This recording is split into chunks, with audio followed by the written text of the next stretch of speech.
Study with Parashuram ಹಾಗೂ S P ಕ್ರಿಯೇಷನ್ಗೆ ಆತ್ಮೀಯವಾದ ಸ್ವಾಗತ. ಸೊ ದಯಮಾಡಿ ವಿಡಿಯೋನ ಲೈಕ್, ಶೇರ್ ಹಾಗೂ ಸಬ್ಸ್ಕ್ರೈಬ್ ಮಾಡಲು ಮರೆಯದಿರಿ. ಈ ಮುಂಚೆ ನಾವು ಎರಡನೇ ಸೆಟ್ನ ವಿಜ್ಞಾನ ವಿಷಯದ ಪ್ರಶ್ನೆ ಪತ್ರಿಕೆಯಲ್ಲಿ ಭೌತಶಾಸ್ತ್ರ ಮತ್ತು ರಸಾಯನಶಾಸ್ತ್ರದ ಪ್ರಶ್ನೆ ಪತ್ರಿಕೆ ಮತ್ತು ಕೀ ಉತ್ತರಗಳನ್ನು ನೋಡಿದ್ದೀವಿ.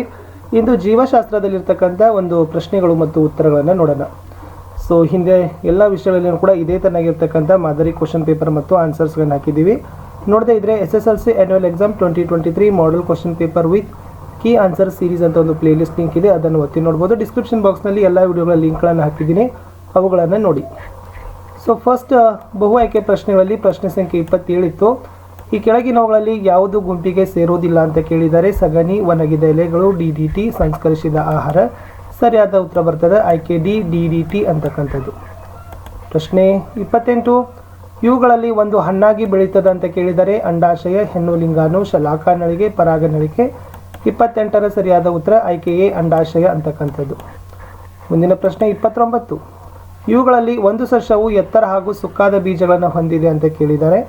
ಸೊ ಸರಿಯಾದ ಉತ್ತರ ಬರ್ತದೆ 29ರಲ್ಲಿ ಆಯ್ಕೆ A, capital T, small t, ಆಮೇಲೆ ಸ್ಮಾಲ್ r ಅಂತಕ್ಕಂಥದ್ದು ನೆನಪಿನಲ್ಲಿ ಇಟ್ಕೊಡ್ರಿ. ಇನ್ನು ಒಂದಂಕದ ಪ್ರಶ್ನೆಗಳಲ್ಲಿ ಪ್ರಶ್ನೆ 30 ಕೊಟ್ಟಿದ್ದಾರೆ. ಜೀವ ವಿಕಾಸ ಎಂದರೆ ಏನು? ಉತ್ತರ ನೋಡೋಣ. ಸರಳ ಜೀವಿಗಳು ಸಂಕೀರ್ಣ ಜೀವಿಗಳಾಗಿ ರೂಪಾಂತರಗೊಳ್ತಕ್ಕಂಥ ವಿಧಾನಕ್ಕೆ ಹಾಗೂ ಕ್ರಮೇಣವಾಗಿ ಆಗ್ತಕ್ಕಂಥ ಬದಲಾವಣೆಗೆ ಜೀವ ವಿಕಾಸ ಅಂತ ಕರಿತೀವಿ. ಪ್ರಶ್ನೆ 31, ಇಮ್ಮಡಿ ಪರಿಚಲನೆ ಎಂದರೆ ಏನು? ಉತ್ತರ ನೋಡೋಣ. ದೇಹದಲ್ಲಿ ಒಂದು ಪರಿಚಲನೆಯನ್ನು ಪೂರ್ತಿ ಮಾಡಲು ರಕ್ತವು 2 ಬಾರಿ ಹೃದಯವನ್ನು ಹಾದು ಹೋಗ್ತದೆ, ಇದಕ್ಕೆ ಇಮ್ಮಡಿ ಪರಿಚಲನೆ ಅಂತ ಕರಿತೀವಿ. ಮುಂದಿನ ಪ್ರಶ್ನೆ S32, ಹೈಡ್ರಾದಲ್ಲಿ ಮಗ್ಗುವಿಕೆಯನ್ನು ಚಿತ್ರದ ಮೂಲಕ ಪ್ರತಿನಿಧಿಸಿ ಅಂತ ಕೇಳಿದ್ದಾರೆ. ಹೈಡ್ರಾದಲ್ಲಿ ಮಗ್ಗುವಿಕೆ, ಸೊ ನೆನಪಿಟ್ಕೊಡ್ರಿ, ಇದು ಹೈಡ್ರಾದಲ್ಲಿ ಮಗ್ಗುವಿಕೆಯನ್ನು ಪ್ರದರ್ಶಿಸ್ತಕ್ಕಂಥ ಚಿತ್ರ ಇತ್ತು. ಇದು ಮೊಗ್ಗು, ಆಮೇಲೆ ಇಲ್ಲಿ ಕರಬಳ್ಳಿಗಳು. ಸೊ ಇದೇ ತನ್ನಾಗಿರ್ತಕ್ಕಂಥ 3 ಚಿತ್ರಗಳನ್ನು ತಾವುಗಳನ್ನು ತೆಗೆದು ಭಾಗಗಳನ್ನು ಗುರುತಿಸಬೇಕಾಗ್ತದೆ. 2 ಅಂಕಗಳನ್ನು ಕೊಡ್ತಾರೆ. 33ನೇ ಪ್ರಶ್ನೆ, ಪರಿಸರ ವಿಜ್ಞಾನದ ದೃಷ್ಟಿಯಿಂದ ಸೇವ್ ಟೈಗರ್ ಬಹಳ ಮುಖ್ಯವಾದ ಯೋಜನೆಯಾಗಿದೆ, ಏಕೆ ಅಂತ ಕೇಳಿದ್ದಾರೆ. ಉತ್ತರ ನೋಡುವ. ಹುಲಿಗಳ ಸಂತತಿಗಳನ್ನು ಉಳಿಸೋ ಸಲುವಾಗಿ ಸೇವ್ ಟೈಗರ್ ಅಭಿಯಾನ ಪ್ರಾಮುಖ್ಯತೆ ಪಡೆದಿದೆ. ಇದರಿಂದಾಗಿ ನಾವು ಅನುವಂಶೀಯವಾಗಿ ಪಡೆದುಕೊಂಡಿರುವ ಜೀವ ವೈವಿಧ್ಯವನ್ನು ಸಂರಕ್ಷಿಸಿದಂತಾಗುತ್ತದೆ ಅಂತ ಬರಿಬೇಕಿತ್ತು. ಇನ್ನು 3 ಅಂಕದ ಪ್ರಶ್ನೆಗಳಲ್ಲಿ 34 ಬರ್ತದೆ. ಸಂತಾನೋತ್ಪತ್ತಿ ಕ್ರಿಯೆಯಲ್ಲಿ DNA ಪ್ರತಿಗಳ ಪ್ರಾಮುಖ್ಯತೆ ಏನು ಅಂತ ಕೇಳಿದ್ದಾರೆ. ಇನ್ನು 34ರಲ್ಲಿ ಉತ್ತರ ಬರ್ತದೆ ಎಸ್, DNA ತನ್ನ ಸ್ವಪ್ರತೀಕರಣದಂತಹ ವಿಶೇಷ ಗುಣದಿಂದ ಮುಂದಿನ ಸಂತಾನಗಳಿಗೆ ಒಂದೇ ರೀತಿಯ ಅನುವಂಶೀಯ ವಸ್ತುವನ್ನು ಸಮಾನಾಗಿ ಹಂಚ್ತದೆ. ಹೀಗೆ ಅನುವಂಶೀಯತೆಗೆ ಕಾರಣವಾಗ್ತದೆ ಹಾಗೂ ಜೀವ ವಿಕಾಸಕ್ಕೆ ಕಾರಣವಾಗ್ತದೆ. ಹಾಗೂ ಇದು ನಿರ್ದಿಷ್ಟ ಪ್ರೋಟೀನ್ಗಳ ಸಂಶ್ಲೇಷಣೆಗೆ ಸಂಕೇತಗಳನ್ನು ನೀಡುವ RNAಗಳನ್ನು ಸಂಶ್ಲೇಷಿಸುತ್ತದೆ ಅಂತ 34ರ ಪ್ರಶ್ನೆ ಉತ್ತರ ಬರಿಬೇಕಿತ್ತು. ಮುಂದಿನ ಪ್ರಶ್ನೆ, ನರಕೋಶದ ಚಿತ್ರವನ್ನು ಚಿತ್ರಿಸಿ ಅಂತ ಕೇಳಿದ್ದಾರೆ. ಇದಿತ್ತು ನರಕೋಶದ ಚಿತ್ರ.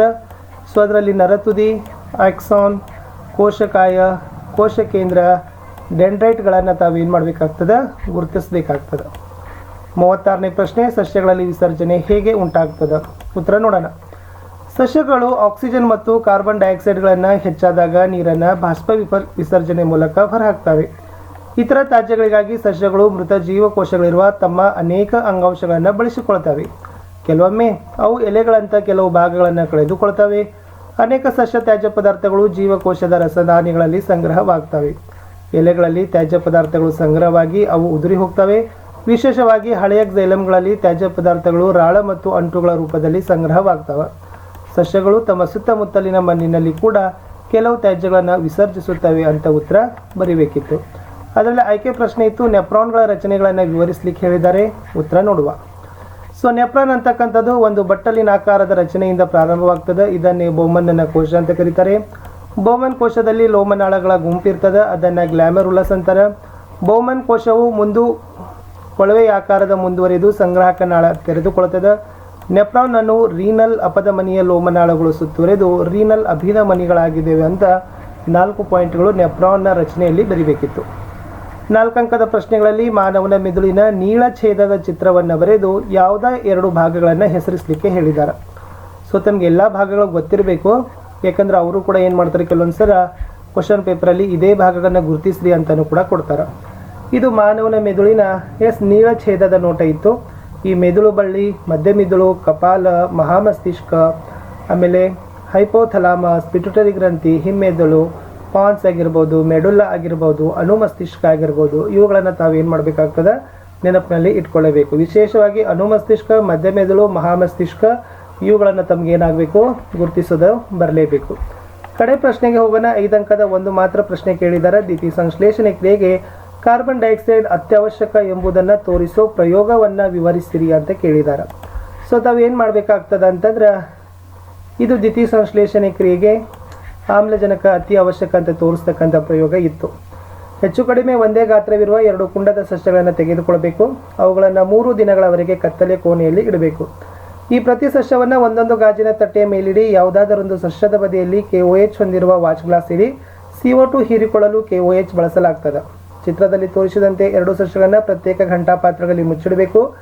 ಗಾಜಿನ ತಟ್ಟೆಗಳಿಗೆ ಗಾಳಿ ಪ್ರವೇಶಿಸದಂತೆ ಘಂಟಾ ಪಾತ್ರೆ ತಳವನ್ನು ವ್ಯಾಸ್ಲಿನ್ ಬಳಸಿ ಸೀಲ್ ಮಾಡಬೇಕು. ಮುಂದೆ ಸುಮಾರು 2 ಗಂಟೆಗಳವರೆಗೆ ಸಸ್ಯಗಳನ್ನು ಸೌರ ಬೆಳಕಿನಲ್ಲಿ ಇಡಬೇಕು. ಪ್ರತಿ ಗಿಡದಿಂದ ಒಂದೊಂದು ಎಲೆಗಳನ್ನು ತೆಗೆದುಕೊಂಡು ಕುದಿಯುವ ನೀರಿನಲ್ಲಿ ಮುಳುಗಿಸಿ, ನಂತರ ಆಲ್ಕೋಹಾಲ್ನಲ್ಲಿ ಮುಳುಗಿಸಿ ಕುದಿಯುವವರೆಗೆ ಕಾಸಿ. ಈಗ ಎಲೆಯನ್ನು ದುರ್ಬಲ ಅಯೋಡಿನ್ ದ್ರಾವಣದಲ್ಲಿ ಕೆಲವು ನಿಮಿಷಗಳವರೆಗೆ ಮುಳುಗಿಸಿ. ಎಲೆಯನ್ನು ಹೊರಗೆ ತೆಗೆಯಿರಿ. ಅಯೋಡಿನ್ ದ್ರಾವಣವನ್ನು ತೊಳೆಯಿರಿ.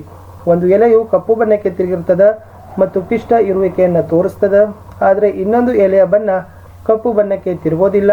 ಇದು ದ್ಯುತಿ ವಿಶ್ಲೇಷಣೆಯಲ್ಲಿ CO2 ತುಂಬ ಅವಶ್ಯಕ ಅಂತ ತೋರಿಸ್ತಕ್ಕಂಥ ಪ್ರಯೋಗ ಇತ್ತು ಅಂತ ಹೇಳ್ತಾರೆ. ಸೊ ಈ ಥರ ತಾವು 2 ಕೂಡ ಕುಂಡಗಳ ಒಂದು ಸಸ್ಯಗಳಿರ್ತಕ್ಕಂಥ ಕುಂಡಗಳ ಚಿತ್ರವನ್ನು ತೆಗಿಬೇಕು. ಮೇಲೆ ಘಂಟಾ ಪಾತ್ರೆ ಮುಚ್ಚಿದ್ದನ್ನು ತೋರಿಸಿ, ಅಲ್ಲಿ ಘಂಟಾ ಪಾತ್ರೆ ಪೊಟ್ಯಾಸಿಯಂ ಹೈಡ್ರಾಕ್ಸೈಡ್ ಹೊಂದಿರತಕ್ಕಂಥ ವಾಚ್ ಗ್ಲಾಸನ್ನು ಸಹಿತ ತಾವೇನು ಮಾಡಬೇಕಾಗ್ತದೆ, ಇಡಬೇಕಾಗ್ತದೆ. ಸೊ ಇಷ್ಟು ಈ ವಿಡಿಯೋದಲ್ಲಿ ನಾವೇನು ಮಾಡಿದ್ದೀವಿ, 2ನೇ ಸೆಟ್ನ ಪ್ರಶ್ನೆ ಪತ್ರಿಕೆಗಳಲ್ಲಿ ಇವತ್ತು ಜೀವ ವಿಜ್ಞಾನ ಅಂದರೆ ಇಟ್ ಮೀನ್ಸ್ ಜೀವಶಾಸ್ತ್ರದಲ್ಲಿ ಕೇಳ್ತಕ್ಕಂಥ ಪ್ರಶ್ನೆಗಳನ್ನು ನಾವೇನು ಮಾಡಿದ್ದೀವಿ, ಕೇಳಿದ್ದೀವಿ. ಸೊ ಆಲ್ಮೋಸ್ಟ್ ನಮಗೆ ಬಹಳಷ್ಟು ಮೋಸ್ಟ್ ಇಂಪಾರ್ಟೆಂಟ್ ಆಗಿರ್ತಕ್ಕಂಥ ವಿಡಿಯೋನೂ ಕೂಡ ಸಿಕ್ಕಿತು. ವ್ಯೂಸ್ಗಳ ರನ್ ಆಗ್ತಂದರೆ ಮತ್ತೆ ಫಿಸಿಕ್ಸನ್ನು ಸಹಿತ ಏನು ಮಾಡ್ತೀವಿ, ಬೇಗನೆ ತೊಗೊಳ್ತೀವಿ. ಸೊ ಮೋಸ್ಟ್ ಇಂಪಾರ್ಟೆಂಟ್ ನಮ್ಮದೇ ಒಂದು ಟೆಲಿಗ್ರಾಮ್ ಗ್ರೂಪ್ ಅದ. ಸೊ ಅದಕ್ಕೂ ಕೂಡ ತಾವೆಲ್ಲರೂ ಕೂಡ ತಾವು ಏನು ಮಾಡಬೇಕಪ್ಪ ಅಂದರೆ ಜಾಯ್ನ್ ಆಗಬೇಕು. ಅದರ ಲಿಂಕನ್ನು ಸಹಿತ ಈ ವಿಡಿಯೋದ ಡಿಸ್ಕ್ರಿಪ್ಷನ್ ಬಾಕ್ಸ್ನಲ್ಲಿ ನಾನು ನಿಮ್ಗೆ ಏನು ಮಾಡಿದ್ದೀನಿ, ಕೊಟ್ಟಿದ್ದೀನಿ. ಸೊ ಸಾಧ್ಯವಾದಷ್ಟು ನೀವು ವಿಡಿಯೋಗಳನ್ನು ನೋಡ್ತೀರಿ, ಅದು ನಮಗೆ ಖುಷಿ ಅನ್ನಿಸ್ತದೆ. ಬಟ್ ವಿದ್ಯಾರ್ಥಿಗಳೇ, ನೀವು ನೋಡಿರ್ತಕ್ಕಂಥ ವಿಡಿಯೋಗಳನ್ನು ಬೇರೆಯವರಿಗೆ ಶೇರ್ ಮಾಡಬೇಕು. ಯಾಕಂದ್ರೆ ನಾವು ಎಲ್ರಿಗೂ ಕೂಡ ಶೇರ್ ಮಾಡೋದು ಕಷ್ಟ ಸಾಧ್ಯ. ಬಟ್ ನೀವು ನೋಡಿದ ತಕ್ಷಣ ನಿಮ್ಮ ಇನ್ನೋರ್ವ ಗೆಳೆಯರಿಗೆ ತಾವೇನು ಮಾಡ್ಬೋದು ಅಂತಂದರೆ ಅದನ್ನು ಪರಿಚಯಿಸ್ಬೋದು. ಇದೇ ತರನಾಗಿರ್ತಕ್ಕಂಥ ಎಲ್ಲ ವಿಷಯಗಳಲ್ಲಿನೂ ಕೂಡ ವಿಡಿಯೋಗಳಿದ್ದಾವೆ. ಸೊ ಇನ್ನು ನೀವುಗಳು ಏನು ಮಾಡಬೇಕಾಗ್ತದೆ, ವಿಡಿಯೋಗಳನ್ನು ನೋಡಿ ಲೈಕ್, ಶೇರ್ ಮತ್ತು ಸಬ್ಸ್ಕ್ರಿಪ್ಷನ್ಗಳನ್ನು ಮಾಡಬೇಕಾಗ್ತದೆ. ಸಿಗ್ತೀನಿ ನಾನು 3ನೇ ಸೆಟ್ನ ವಿಜ್ಞಾನದ ಭೌತಶಾಸ್ತ್ರದ ಪ್ರಶ್ನೆ ಪತ್ರಿಕೆ ವಿಡಿಯೋದಲ್ಲಿ. ಅಲ್ಲಿಯವರೆಗೂ ಬಾಯ್.